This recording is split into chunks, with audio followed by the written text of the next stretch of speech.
যেখানে জুমার নামাজ হয় তাকে জামে মসজিদ বলা হয়। যেখানে জুমার নামাজ হয় তাকে জামে মসজিদ বলা হয়। দীর্ঘ এক সপ্তাহ পরে জুমার নামাজের জন্য আমরা সকলে মসজিদে এসেছি। এটা আল্লাহ তাআলার রহমত মেহেরবানি তৌফিক। বহু মানুষ আছে নামাজ পড়তে আসতে পারে, বহু মানুষের রাস্তা আছে, বহু মানুষের দোকানে অবশ্যই অবহেলা করে সময় কাটাচ্ছে। অথচ ইসলামের নির্দেশ অনুযায়ী, কোরআন হাদিসের নির্দেশ অনুযায়ী জুমার নামাজ পড়ো এবং জুমার নামাজ অনুসরণ প্রতিদিন মুসলমানের জন্য একান্ত করো।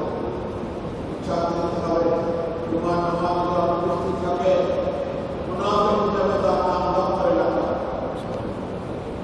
সম্মানিত মুসলিম, কোরআনের ভাষায় যখন আযান হয়ে যাবে সব বন্ধ, সবাইকে মসজিদে আসতে হবে। যখন আযান হয়ে যাবে যখন জুমার দিনে জুমার নামাজের জন্য আযান দেওয়া হবে, ফাসআউ ইলা যিকরিল্লাহ, ইবাদতের জন্য ছুটে যাও। তাদের উপরে বেচাকেনা, কারবার, দোকানদারি সব বন্ধ করো। আল্লাহর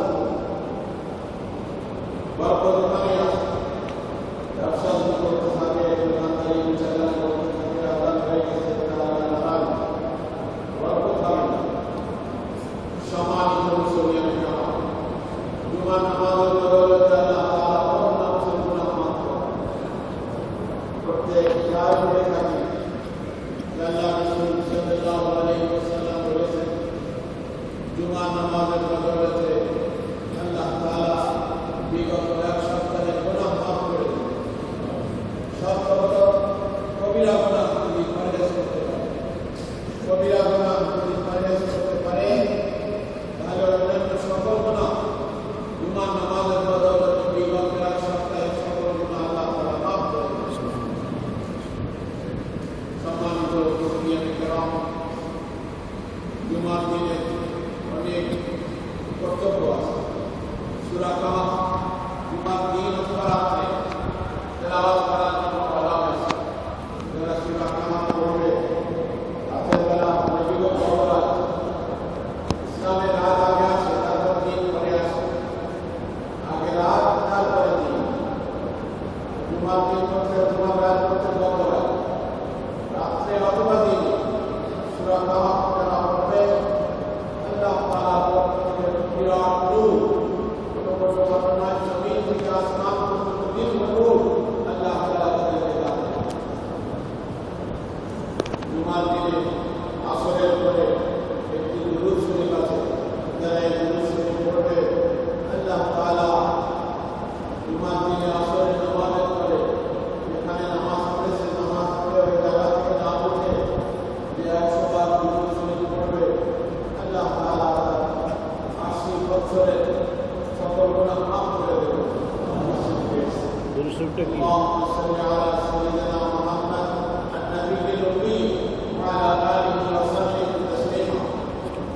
সম্মানিত মুসলিম, আমরা জুমার নামাজ পড়তে এসেছি। জুমার নামাজের আগে ইমাম সাহেব, খতিব সাহেব কিছু কথা বলেন, যেমন আমি বলেছি এরপরে যে মানুষের জন্য যা প্রয়োজন, ইসলাম কাল পাত্র বেঁধে মানুষের জন্য যা প্রয়োজন সে সম্পর্কে আলোচনা হয়, রুট সংশোধন হয়,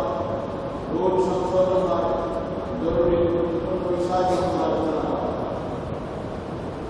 যারা বিলম্বে আসে তারা এগুলো শুনতে পায় না, যারা বিলম্বে আসে তারা শুনতে পায় না।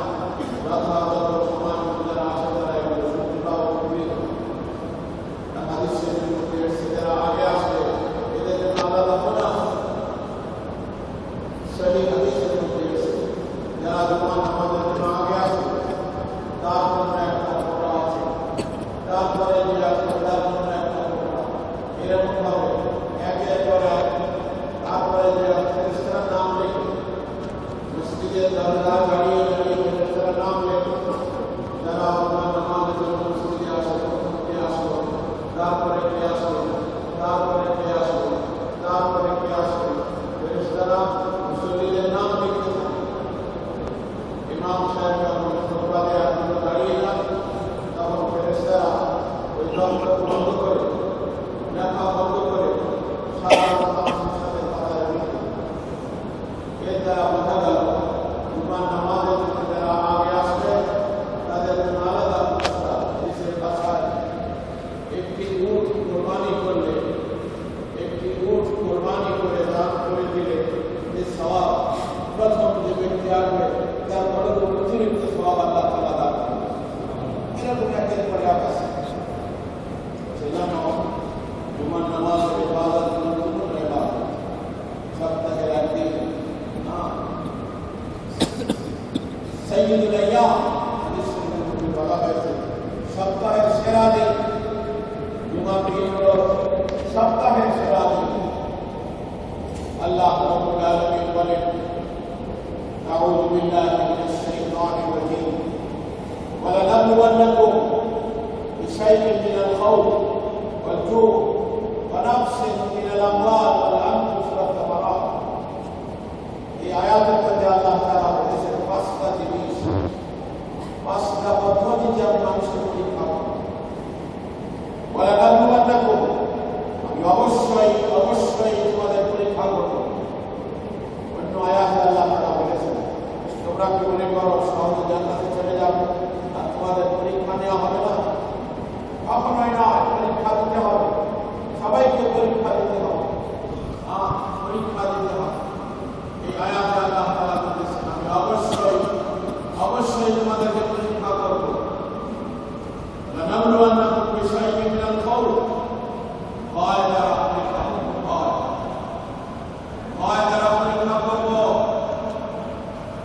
লানাবলুওয়ান্নাকুম বিশাইইন মিনাল খাউফ ওয়াল জূ', ক্ষুধা অভাব দিয়ে আমি তোমাদের পরীক্ষা করব। পরীক্ষায় কে পাস করে, কে ধৈর্য ধারণ করতে পারে, আমি অবশ্যই পরীক্ষা করব। লানাবলুওয়ান্নাকুম বিশাইইন মিনাল খাউফ ওয়াল জূ', ক্ষুধা দ্বারা পরীক্ষা করব, ভয় দ্বারা পরীক্ষা করব। প্রথমে ভয় দ্বারা পরীক্ষা করব। আল্লাহর ভয় কার অন্তরে আছে, আল্লাহকে ভয় করে কি আল্লাহর কথা মেনে চলে, এটা আল্লাহ পরীক্ষা করবে। 2 নম্বর হলো ক্ষুধা অভাবে পড়ে তারা আল্লাহকে বলে না, আল্লাহ পরীক্ষা করে। সম্পদ দিয়ে পরীক্ষা করেন, সম্পদ দিয়ে পরীক্ষা করেন। ক্ষুধা অভাব অনটন দুঃখ কষ্ট পড়ে তারা আল্লাহকে ভুলে যায় আর তারা আল্লাহকে ইবাদত করে। সুখে দুঃখে সর্বাবস্থায় আল্লাহর বন্দী করতে হবে। সুখে দুঃখে সর্বাবস্থায় আল্লাহর ইবাদত করতে হবে। আল্লাহকে চিনতে সুখে দুঃখে সর্বাবস্থায় আল্লাহর ইবাদত করতে হবে। বন্ধু নাফসে মিনাল আল্লাহ, ধনসম্পদ কেড়ে নিয়ে অনেক মানুষের অনেক টাকা আছে, হঠাৎ করে বিপদে টাকা পয়সা চলে যায়, একদম খুশি হয়ে যায়। পরীক্ষা আল্লাহ থেকে পরীক্ষা, সম্পদ দিয়ে পরীক্ষা করে, সম্পদ দিয়ে পরীক্ষা করে। সম্পদ পেয়ে কি আমাকে ভুলে যায়, সম্পদ পেয়ে কি আমাকে ভুলে যায়, আর সম্পদ না থাকার পরেও কি আমাকে ভুলে যায়। সম্পদ পেয়ে আল্লাহ শুকর আদায় করা দরকার। অনেক মানুষ সম্পদ সচ্ছল অবস্থায় খুব বলতে গিয়ে ইবাদত করতে গিয়ে করে, দুঃখ কষ্ট হলেই সব ভুলে যায়, সব ভুলে যায়, সব ভুলে যায়। বাকিলে গাড়ির পর নিজে ফেটে যায়, বাকিলে গাড়ির পর নিজে ফেটে যায়। ছোট লোক বড় হলে সব ভুলে যায়। বাকিলে গাড়ির পর নিজে ফেটে যায়, ছোট লোক বড় হলে সব ভুলে যায়।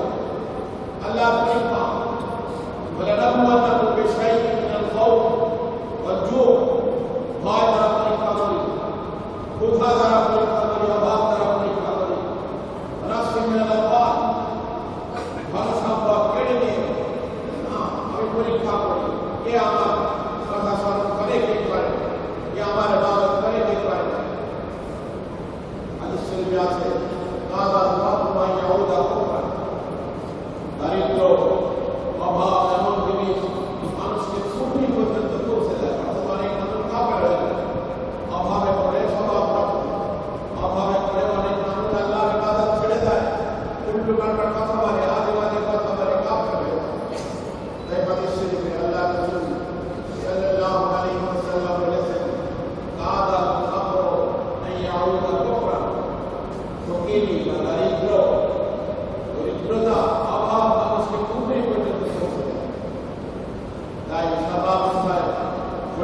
করতে হবে। আল্লাহ বলছেন অবশ্যই অবশ্যই পরীক্ষা করবো। হ্যাঁ, বিষয় বিজ্ঞান ভয় দিয়ে পরীক্ষা করবো, ক্ষুধা অভাব দিয়ে পরীক্ষা করবো, সম্পদ কেড়ে নিয়ে আমি পরীক্ষা করবো। অনেক মানুষ আত্মীয় স্বজন বন্ধু বান্ধব হঠাৎ মৃত্যু হয়ে যায়, হঠাৎ মৃত্যু হয়ে যায়। আল্লাহ আত্মীয় স্বজন বন্ধু বান্ধব মৃত্যু হয়ে যায়, এর দ্বারা আমি পরীক্ষা করি।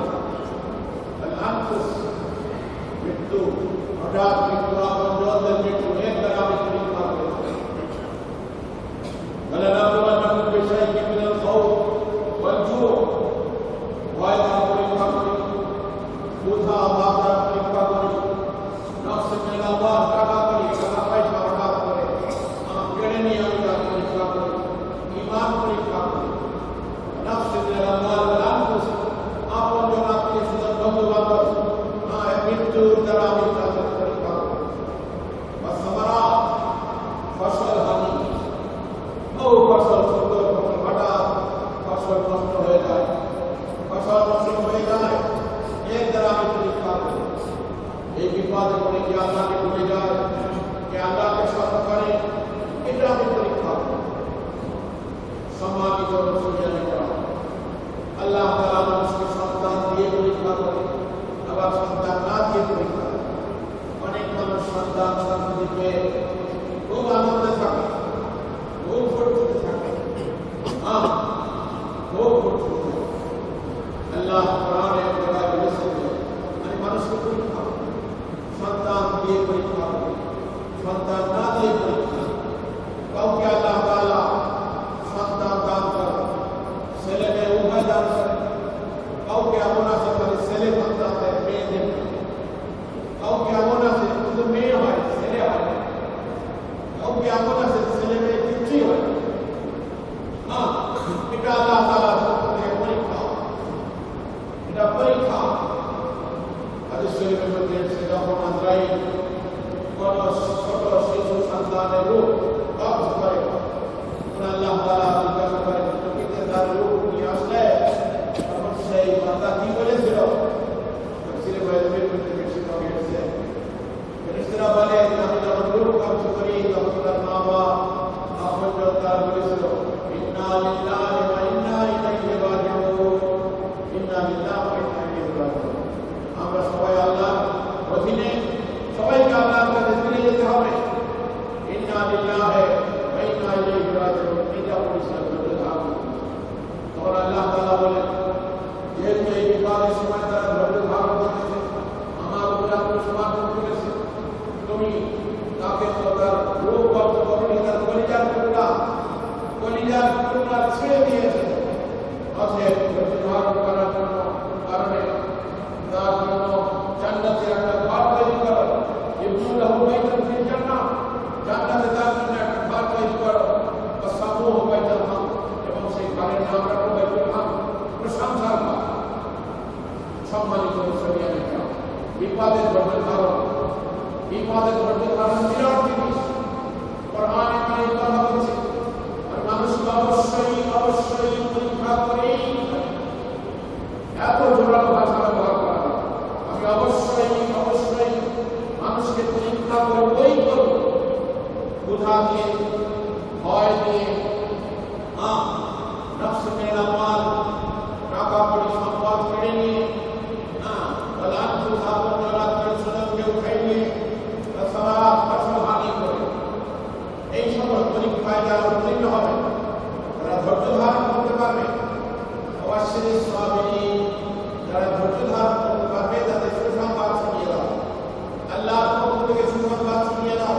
এই সকল বিপদের সময় যারা বলতে পারে ইন্না লিল্লাহি ওয়া ইন্না ইলাইহি রাজিউন, এই কথা যারা বলতে পারে এদের সুসংবাদ শুনিয়ে দাও। তাদের জন্য আল্লাহর পক্ষ থেকে ক্ষমা, তাদের জন্য আল্লাহর পক্ষ থেকে বিশেষ নিয়ামত, উলাইকা আলাইহিম সালাওয়াতু মির রাব্বিহিম রাহমা, রহমত নির্ধারিত অনেক পুরস্কার তাদের জন্য। সম্মানিত মুসলমানেরা, আল্লাহর পরীক্ষা আপনার আমার জন্য সদা সবসময় পরীক্ষা, পরীক্ষায় পাস করতে হবে। তার অর্থ যত দুর্ভোগ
সম্মানিত মুসলিয়ান کرام, আল্লাহ তাআলা পবিত্র কোরআনে নবী পাক সাল্লাল্লাহু আলাইহি ওয়াসাল্লাম কে বলেছেন, আলাম নাশরাহ লাকা সাদরাকা, আমি কি আপনার হৃদয়কে প্রশস্ত করে দেই? আলাম নাশরাহ লাকা সাদরাকা ওয়া ওয়াদানা আনকা বিদরাকা আল্লাযী আনকাযা যাহরাকা।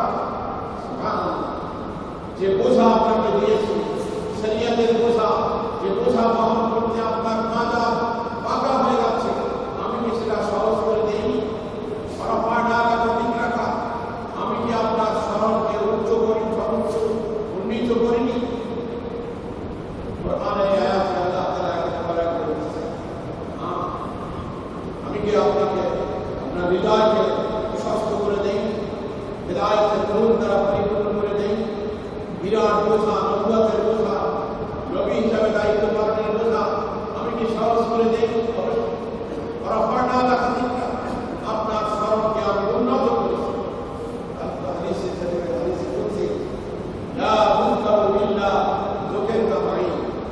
যেখানে আল্লাহর নাম সেখানে রাসূলের নাম, যেখানে আল্লাহর নাম সেখানে রাসূলের নাম। আশহাদু আল্লা ইলাহা ইল্লাল্লাহ ওয়া আশহাদু আন্না মুহাম্মাদার রাসূলুল্লাহ। আল্লাহর নাম সাথে নবীর নাম, লা ইলাহা ইল্লাল্লাহ মুহাম্মাদুর রাসূলুল্লাহ, আল্লাহর নাম রাসূলের নাম। কোরআন তাই বলছে, আমি কি আপনার নাম উন্নত করিনি? যেখানে আমার নাম সেখানে আপনার নাম। আল্লাহর নামের সাথে সাথে নবী সাল্লাল্লাহু আলাইহি ওয়াসাল্লামের নাম উচ্চারণ করেছে। কোরআন সেই কথা বলছে, আমি কি বলিনি? ভাইয়া ভাইয়া যখন আপনি অবসর হবেন, বিভিন্ন গুরুত্বপূর্ণ দায়িত্ব থেকে অবসর হবেন, কষ্ট করে হলে ইবাদত করবেন। ভাইয়া আল্লাহ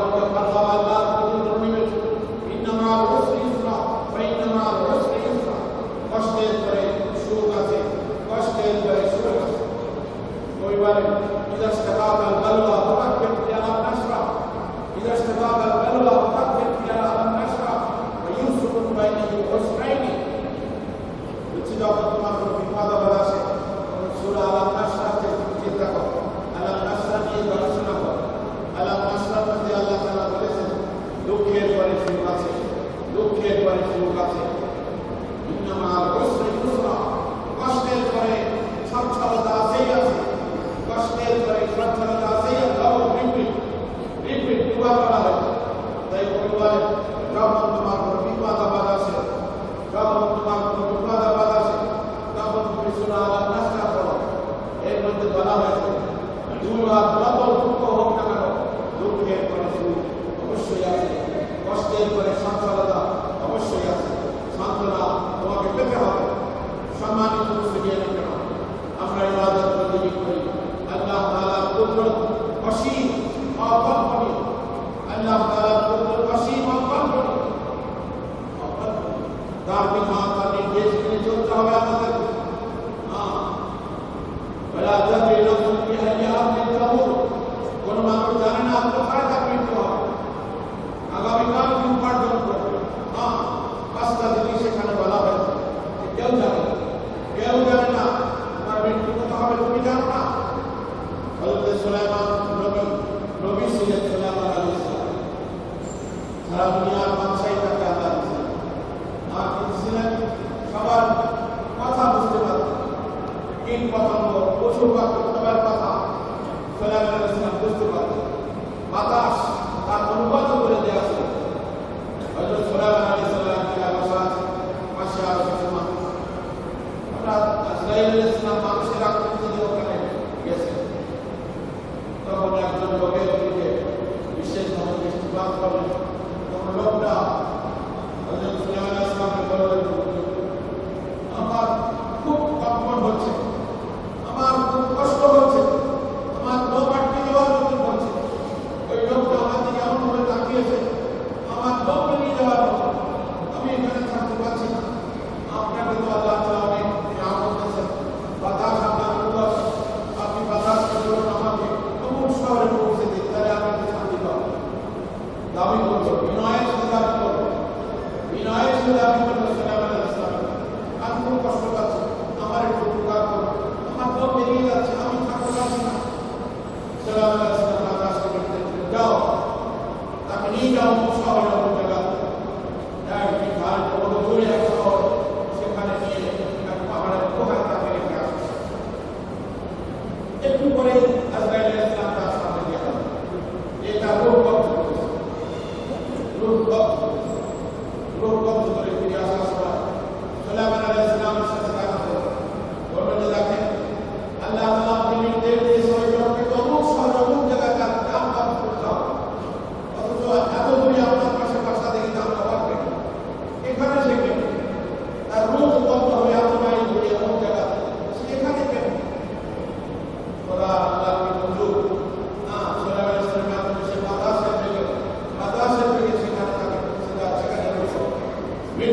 রোজা রেখেছে, একাধারে 6টা তাকবীর শেষ করে দিয়েছে। আল্লাহ তাআলা আপনাকে আমাকে তৌফিক দান করুন, বলেন আমিন। সম্মানিত মুসলিম, আল্লাহ তাআলা মানুষের হৃদয় দেখেন, অন্তর দেখেন, বাহ্যিক অবস্থা দেখেন না। আল্লাহ নিয়ামত দেওয়ার জন্য আল্লাহ তাআলা মানুষের ভিতর দেখেন, নিয়ত দেখেন।